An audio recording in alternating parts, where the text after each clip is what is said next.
Hello friends, இந்த வீடியோவில் எப்படி QR கோடை கேன்வா அப்ளிகேஷனில் ஒரு 2 மினிட்ஸில் க்ரியேட் பண்ணுறது அப்படிங்கிறது தான் உங்களுக்கு சொல்லிக் கொடுக்க போகிறேன்.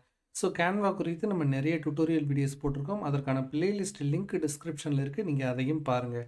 சரி, இப்போது உங்களுக்கு ஒரு QR கோட் ஜென்ரேட் பண்ணணும் அப்படின்னா இந்த மாதிரி ஒரு blank டெம்ப்ளேட்டை கேன்வாவில் ஓப்பன் பண்ணிக்கோங்க. தென் எலிமெண்ட்ஸ் அப்படிங்கிறது இருக்கும், ஜஸ்ட்டு இதை கிளிக் பண்ணுங்கள். இப்போ போயிட்டு ஜஸ்ட்டு QR கோட் அப்படிங்கிறத சர்ச் பண்ணுங்கள். இப்போ உங்களுக்கு இங்கே QR code by Canva use app அப்படின்னு சொல்லிட்டு ஒரு ஆப்ஷன் இருக்கும், இதை கிளிக் பண்ணுங்கள். இப்போ உங்களுக்கு 2 ஆப்ஷன் கேட்கும். ஒன்று வந்து பார்த்தீங்கன்னா என்டர் யூஆர்எல், நெக்ஸ்ட் வந்து பார்த்தீங்கன்னா ஜெனரேட் கோட். இந்த என்டர் யூஆர்எல் அப்படிங்கிற இடத்துல ஃபார் எக்ஸாம்பிள் இப்போ என்னுடைய யூடியூப் சேனலை சப்ஸ்கிரைப் பண்ணுறதுக்காக நான் சொல்கிறேன் அப்படின்னா, இப்போ என்ன பண்ணணும் அப்படின்னா என்னுடைய யூடியூப் சேனலோட லிங்க் வந்து பார்த்தீங்கன்னா எனக்கு வேணும். ஃபார் எக்ஸாம்பிள் ஜஸ்ட் இப்படி கிளிக் பண்ணிவிட்டு இந்த லிங்க்கை நான் காப்பி பண்ணிக்கிறேன். இப்போ பாருங்கள், அதை க்ளோஸ் பண்ணிடலாம். ஜஸ்ட்டு இப்போ நம்ம இங்கே வந்துட்டு கேன்வா அப்ளிகேஷனுக்கு வந்துட்டு அந்த என்டர் யூஆர்எல் அப்படிங்கிற இடத்துல என்னுடைய சேனல் யூஆர்எலை போட்டுட்டு ஜஸ்ட்டு ஜென்ரேட் கோட் அப்படிங்கிறத கொடுக்குறேன். இப்போ பார்த்தீங்க அப்படின்னா இங்கே ஒரு QR கோட் ஜென்ரேட் ஆகிருக்கும். இதோட சைஸை நீங்கள் பெருசு பண்ணிக்கலாம், சின்னது பண்ணிக்கலாம்.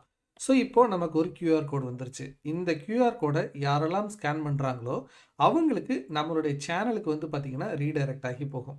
இப்போது நீங்கள் ஒரு போஸ்ட்டோ அல்லது பிரிண்ட்டோ வந்து ஜென்ரேட் பண்ணுறீங்க. ஃபார் எக்ஸாம்பிள் என்னுடைய சேனலை சப்ஸ்கிரைப் பண்ணுங்கள் அப்படின்னு சொல்லிட்டு ஒரு டெம்ப்ளேட் வந்து நான் க்ரியேட் பண்ணியிருக்கேன். இந்த டெம்ப்ளேட்டில் என்னுடைய சேனலோட அந்த QR கோடை நான் இன்சர்ட் பண்ண நினைக்கிறேன் அப்படின்னா ஜஸ்ட்டு இதை கிளிக் பண்ணிவிட்டு எலிமெண்ட்ஸ் அப்படிங்கிறதுக்கு போகிறேன். அதே QR கோட் யூஸ் ஆப்பை கொடுக்குறேன். என்னுடைய சேனல் லிங்க்கை இந்த இடத்துல போட்டுட்டு ஜென்ரேட் கோட் அப்படிங்கிறத கொடுக்குறேன். இப்போ பார்த்தீங்க அப்படின்னா ஒரு QR கோட் ஆட்டோமேட்டிக்காக வந்து ஜென்ரேட் ஆகிருக்கும். அதுவும் பார்த்தீங்கன்னா கரெக்டாக சென்டர்லேயே வந்து ஃபிட் ஆகிருச்சு.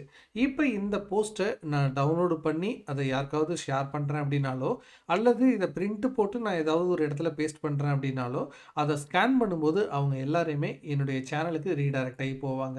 ஸோ கேன்வாவில் இருக்கக்கூடிய ஃப்ரீ அப்ளிகேஷனை யூஸ் பண்ணி உங்களுக்கு தேவையான யூஆர்எலுக்கு ரீடைரக்ட் போகிற மாதிரியான QR கோடை உங்களால் ஜென்ரேட் பண்ண முடியும். ஸோ இந்த வீடியோ உங்களுக்கு யூஸ்ஃபுல்லாக இருந்துச்சு அப்படின்னா மறக்காமல் லைக் போடுங்க. கேன்வா குறித்து நிறைய டுட்டோரியல்ஸ் வீடியோ இருக்குது, அதற்கான பிளேலிஸ்ட் லிங்க்கும் டிஸ்கிரிப்ஷனில் இருக்குது, நீங்கள் அந்த வீடியோஸையும் வாட்ச் பண்ணுங்கள். தேங்க்யூ ஸோ மச் ஃபார் வாட்சிங். இது ஸ்ரீ டெக் டாக்ஸ். நான் உங்கள் ஸ்ரீதரன். வணக்கம்.